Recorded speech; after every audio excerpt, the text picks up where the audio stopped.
అండి, ఎలా ఉన్నారు అందరూ? మేమైతే చాలా బాగున్నాం. మీరు ఎలా ఉన్నారు? ఇవాళ మా వారు అయితే టిఫిన్ ఏమన్నా వేసి పెట్టమన్నారు. సాయంత్రం స్నాక్స్ కింద అయితే ఏమీ లేవు, ఉట్టి అట్టుపిండి పొద్దున్న నేను ఫ్రిడ్జ్లో పెట్టుకోవడం మర్చిపోయేతలకి అది పులిపెక్కింది. సరే దాంట్లో మా అమ్మ వాళ్ళు చిన్నప్పుడు ఇలా పులిబంగరాల్లాగా వేసి పెట్టేవాళ్ళు. అదే ట్రై చేశాను నేను. దాంట్లో కొంచెం ఉల్లిపాయలు, పచ్చిమిరపకాయలు, పసుపు, జీలకర్ర, ఉప్పు కలుపుకొని ఇలా అట్టులాగా వేసుకొని అయితే ఆయనకి ఇచ్చాను. చాలా టేస్ట్గా ఉందన్నారు.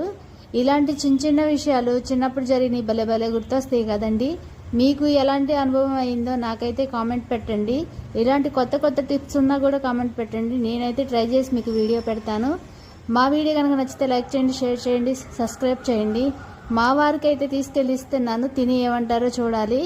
కానీ తిని మాత్రం సూపర్గా ఉందన్నారు. మీరు ఎలా ఉండిద్దో మీరు ట్రై చేయండి. ఇలా అట్టుపిండి వేస్ట్ అవ్వకుండా పడేయకుండా అయితే బాగుంటుంది కదా. తినే విషయం అయితే ఏది మనం పడేయకూడదు కదా. బాయ్.